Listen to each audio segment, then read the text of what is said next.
telemedicine and telehealth. Many times people confuse the terms telemedicine and telehealth. We sometimes even use the terms interchangeably.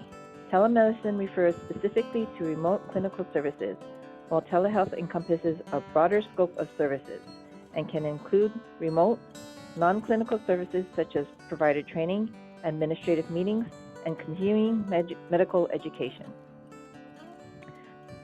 The information we are providing is specifically for the public health emergency period, commonly referred to as PHE. This period allows for the temporary addition of certain codes to the telehealth approved list, as well as certain codes to be temporarily performed via audio means only. The link provided in this slide will take you to the current CMS list of codes approved to be performed via telehealth means. This list will indicate which codes are temporarily allowed during the PHE. It will also indicate which codes are approved for audio-only means. We will review the basic services that can be done via telehealth, such as routine office visits, also known as sick problem visits, phone calls, and annual wellness visits. Home visits and codes for prolonged services. Certain ancillary services are also approved for telehealth means, such as developmental screening, smoking cessation, and a few other evaluation services such as the use of inhalers. We will also discuss the use of specific modifiers and place of service codes for telehealth services. We'll start with the basic office visit. These are for your sick or problem visits, codes 99201 to 99215. These are for new and established patients. These must be done via audio and visual means. Consent must be obtained for HIPAA purposes and to inform the patients of any possible cost-sharing responsibility. Consent can be obtained verbally by ancillary staff. Written consent filled out by the patient or the staff should be scanned into Epic at least once a year. Phone call visits are audio-only visits. These have been temporarily added to the approved telehealth services list during the PHE. There are 3 levels for phone calls based on the different time spans, and they are currently reimbursed at the same rate as 99212, 99213, and 99214. Consent must be obtained. Consent can be obtained by the ancillary staff, and consent should be scanned into Epic at least once a year. Although time-based codes are typically billed on attending time, an exception has been made during the PHE for phone calls to be done by the resident only under the primary care exception rule. This means that a resident in an approved GME program can perform the phone call without the attending present on the call. It is imperative that the resident document the time spent on the call.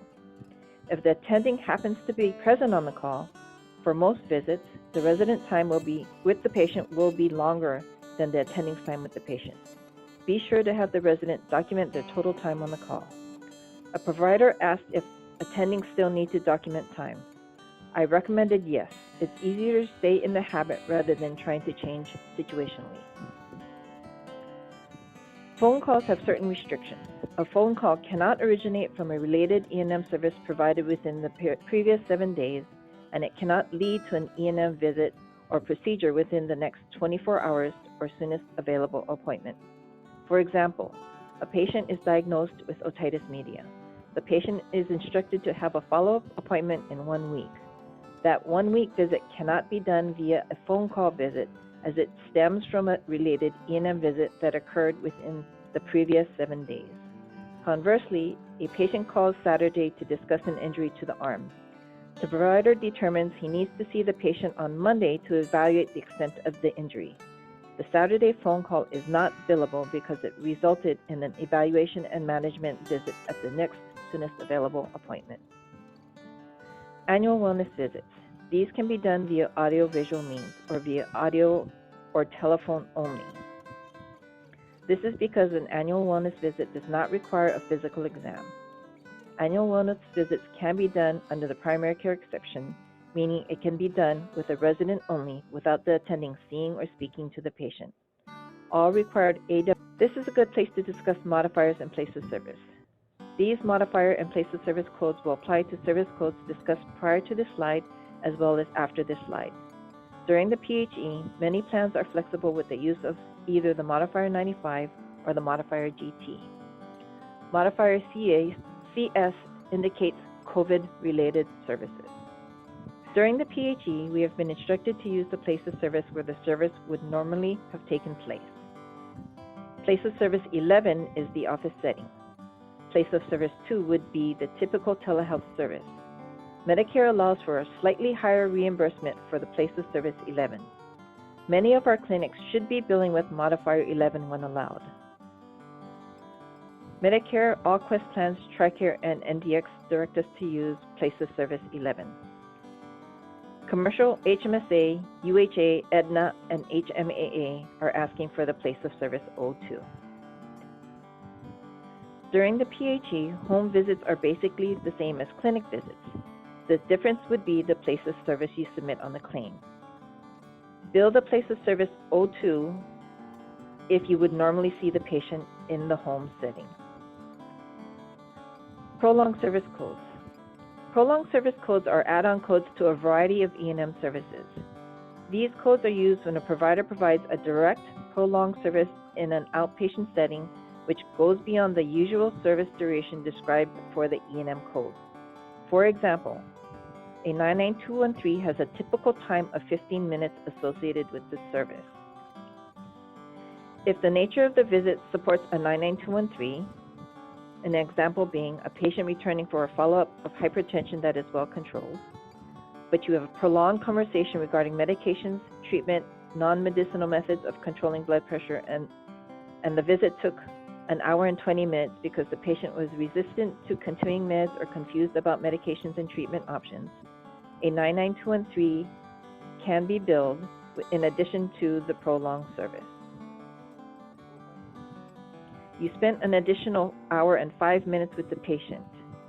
That would allow you to bill a 99354 for 1 hour beyond the usual service time.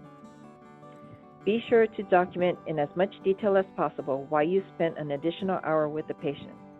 This service can be done via visual or audio means. The time billed must be attending time. This is not approved for resident only under GME. Tobacco cessation counseling is also allowed under telehealth. These codes are for Medicare and non-Medicare plans. 99406 is counseling of between 3 to 10 minutes.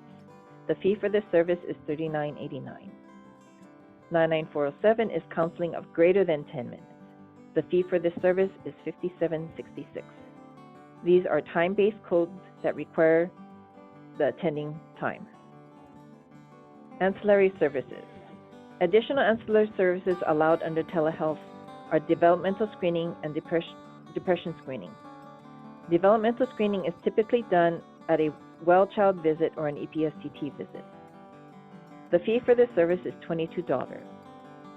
The Medicare depression screening code, G0444, is a time-based code.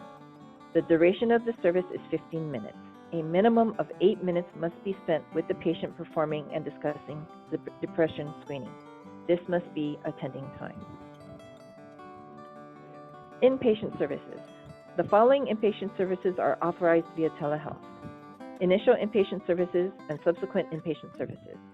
They must be done via audiovisual means. Consent must be obtained. The hospital may be the entity to obtain the consent. It can be obtained by ancillary staff, and it should be scanned into Epic at least once a year. Initial observation services and subsequent observation services, again, must be done via audio-visual means. Consent must be obtained. The hospital may be the entity to obtain consent.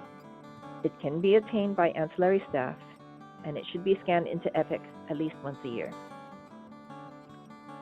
Inpatient discharge and observation discharge. By the time of discharge, more than likely the consent should have already been obtained and scanned. Admit discharge on the same day. This must be done via audiovisual means. Consent must be obtained. The hospital may be the entity to obtain the consent. The consent can be obtained by the ancillary staff, and the consent should be scanned into Epic at least once a year. This concludes our presentation on telehealth services. Thank you for taking the time to review this video.